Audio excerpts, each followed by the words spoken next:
Here's the Bluetooth Esinkin adapter. It has one button. Once you press that button, it'll put it into pairing mode, so you can pair to your iPhone or whatever mobile device that you have.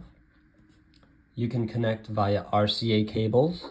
This provides RCA cables to an 1/8 inch stereo jack.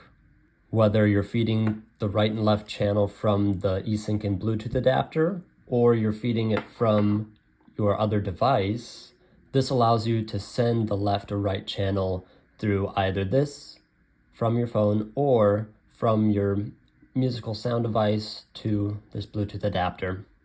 As you can see, the stereo jack goes in through here, or you can plug in the RCA cables this way. You can plug in the power to this Bluetooth adapter through this power plug, or you can plug in the power to any USB port.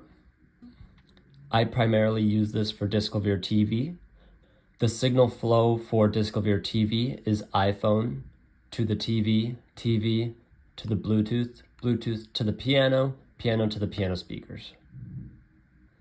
And there you have it. This device is included in the Yamaha care kits that you should receive if you buy a brand new Yamaha piano. Logitech also offers a Bluetooth adapter that looks exactly like this.